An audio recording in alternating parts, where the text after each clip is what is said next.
Selamat datang di channel YT Artikel 2. Sebelum mendengarkan cerita ini, siapkan terlebih dahulu headset, lebih dalam menghayati ceritanya.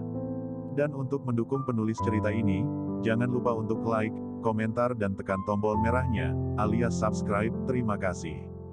Jangan lupa untuk bersyukur. Penulis Al Padang.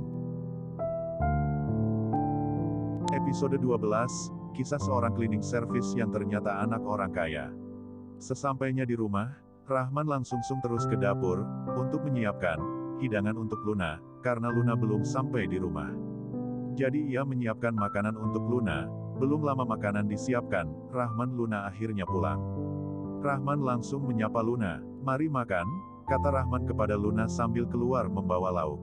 Hari ini, dia keluar bersama Agnes selama seharian dan telah makan bersama Agnes di luar, namun dia masih menyempatkan diri untuk pulang dan menyiapkan makan malam untuk Luna. "Tidak ingin makan? Aku sudah cukup kenyang melihatmu," kata Luna dengan suara yang tidak senang. Rahman mengerutkan kening. Belakangan ini, dia sering bertengkar dengan Luna dan sekarang dia pun sudah malas melayaninya untuk bertengkar lagi. "Apakah aku harus menyuapmu?" tanya Rahman sambil tersenyum dan berpikir untuk menenangkan suasana hati Luna. "Kamu hanya memiliki kemampuan untuk menyuapi wanita. Rahman, apakah kamu bisa menjadi pria sejati yang memiliki masa depan?" kata Luna sambil menatap Rahman dengan hina.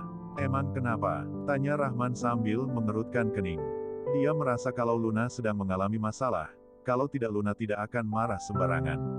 "Ini semua karena kamu melakukan kesalahan pada Andika. Beberapa hari lalu, dia menyuruhku untuk menemui seorang klien.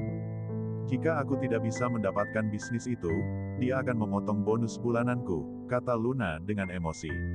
"Apa, klien dia mempersulitmu?" tanya Rahman. "Tidak hanya mempersulit, dia bahkan menyuruhku untuk mengikutinya pergi ke hotel," kata Luna dengan marah. Mendengar ini, Rahman menjadi marah dan dia pun berkata, "Siapa dia?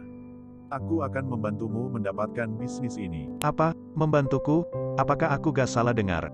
kata Luna dengan hina sambil menatap Rahman dengan cuek. "Kamu bahkan tidak mengerti seberapa besar kemampuanmu sendiri. Apakah kamu mengira semua ini bisa selesai jika kamu pergi memukulnya? Rahman, carilah pekerjaan yang baik, itu sudah cukup membantuku. Dan juga, lupakanlah idemu ini. Jika kamu menyebabkan diriku kehilangan klien, aku tidak akan membiarkanmu begitu saja. Apakah kamu ingin pergi ke hotel bersamanya?" tanya Rahman. "Kamu?" Luna menunjuk ke arah Rahman dan dia kembali berkata, "Rahman, kalau kamu ingin mencurigaiku, lebih baik kita cerai saja." Luna mengatakan itu dengan marah, lalu masuk ke dalam kamar Agnes. Rahman memijat pundaknya sendiri dan menyimpan kembali makanan itu lalu duduk di ruang tamu sambil menonton TV. Keesokan harinya, Rahman mengantar Agnes ke sekolah dan sekalian pergi ke toko elektronik Harmony. Semenjak dia membeli toko elektronik Harmony itu, dia tidak pernah mengunjunginya karena terlalu sibuk menjaga putrinya. Dia kebetulan datang untuk melihat kondisi kantor hari ini dan juga sekalian mencari tahu siapa klien Luna itu. Setelah masuk melalui pintu kantor, Rahman melihat beberapa cleaning service sedang menggosipi dirinya. Setelah mendengar semua perkataan cleaning service itu, hatinya pun dipenuhi oleh amarah. Bukankah dia sudah dipecat? Kenapa datang lagi? Pecat? Kamu berpikir terlalu banyak. Ah, seingatku atasan kita pernah berkata, tidak hanya ingin memecatnya bahkan juga menahan gajinya. Iya, ini merupakan kekuasaan Direktur Andika. Saat itu aku juga merasa kalau sudah waktunya bocah itu pergi dari kantor ini. Namun siapa sangka Direktur Irfan malah membantunya dan menyuruh Direktur Andika untuk meminta maaf kepada bocah itu. Apakah kalian tahu kenapa Direktur Irfan membantu bocah itu? Dengar-dengar istrinya yang bernama Luna punya hubungan perselingkuhan dengan Direktur Irfan. Rahman menatap beberapa cleaning service itu dengan tenang dan beberapa cleaning service yang sedang bergosip dengan suara pelan itu pun bubar. Namun ketika bubar, mereka menatap Rahman dengan penuh hinaan. Rahman langsung bergegas ke ruangan Irfan dan Irfan segera menyambutnya. Namun ketika melihat ekspresi wajah Rahman yang begitu buruk, Irfan hanya bisa memasang sedikit senyuman paksaan. "Tuan Rahman, kamu sudah datang," kata Irfan dengan hormat. Rahman menghampiri Irfan dan duduk di kursi sambil merokok dan bertanya, "Apakah kamu tahu kalau Luna yang bekerja di bagian marketing itu adalah istriku?" Irfan menganggukkan kepala dan berkata, Aku baru tahu belakangan ini, Tuan Rahman. Maksudmu kamu ingin menaikkan jabatan istrimu? Rahman lalu bersandar pada kursi dan berkata, kamu saja yang mengatur urusan naik jabatan itu, namun tidak usah melakukan hal yang terlalu jelas. Karena bisa saja membuat satu perusahaan agak iri kepada Luna nantinya, kedatanganku hari ini adalah untuk hal lain. Irfan mengangguk dan setelah dia mengetahui kalau Luna adalah istri dari Rahman, dia sudah menyiapkan beberapa pertanyaan yang ingin ia tanyakan langsung kepada Rahman. Sekarang sudah beredar kabar selingkuh antara kamu dan istriku di kantor ini, apakah kamu tahu? Rahman menatap ke arah Irfan. Tuan Rahman, aku baru saja tahu kalau dia adalah istri kamu. Biasanya aku tidak terlalu banyak berinteraksi dengan istri kamu. Bahkan aku tidak pernah berbicara dengannya, Tuan Rahman, kamu boleh menelusurinya dengan jelas. Kata Irfan sambil gemetaran.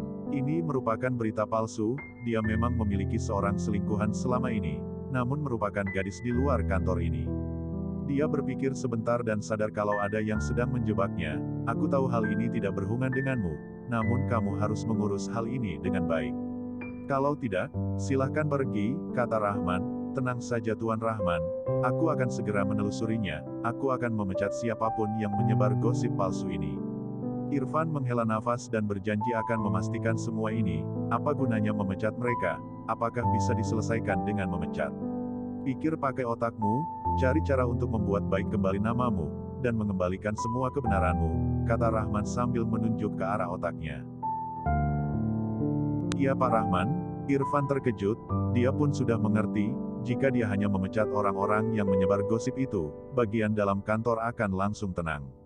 Namun siapa yang bisa memastikan kalau mereka tidak akan menyebarkan hal itu di luar kantor? Memikirkan itu, dia pun mendapatkan ide, bahkan dia berpikir untuk membalas semua ini dengan hukum negara yang ada. Pikirlah dengan jelas, sekarang beri aku data klien yang sedang dilayani oleh Luna itu, kata Rahman sambil mematikan rokoknya. Irfan mengangguk dan langsung menyuruh sekretarisnya untuk pergi mencari manajer marketing. Dalam waktu yang cepat, sekretarisnya kembali dengan membawa data klien itu. Tuan Rahman, ini adalah data yang kamu inginkan. Kata sekretaris itu dengan hormat dan meletakkan data itu di depan Rahman dan menatap Rahman dengan tatapan yang berkilau. Siapa sangka, yang awalnya merupakan seorang cleaning service di kantor kecil ini bisa seketika berubah menjadi pemilik saham terbesar di perusahaan ini. Apalagi ketika melihat Direktur Irfan sedang berdiri dengan hormat di samping Rahman, sekretaris itu pun semakin menghormatinya. Setelah Rahman melihat data orang itu, dia lalu mengeluarkan ponsel dan menelepon Alex. Rahman sudah berjanji jika berani mengganggu istrinya, maka harus berani menanggung resikonya juga. Setelah menutup telepon, Rahman kembali berkata, dan juga, perintahkan untuk mengadakan rapat umum pada Kamis ini, aku akan menghadiri rapat itu. Baik, aku akan segera memerintahkannya. Sekretaris dari Irfan itu pun menganggukkan kepala dan keluar untuk menghubungi seluruh manajer. Rahman lalu kembali berbincang beberapa hal tentang perusahaan bersama Irfan, setelah itu dia pun bersiap-siap untuk pergi. Ketika dia melewati ruangan Andika, dia melihat kalau Luna keluar bersama Andika dari dalam ruangan.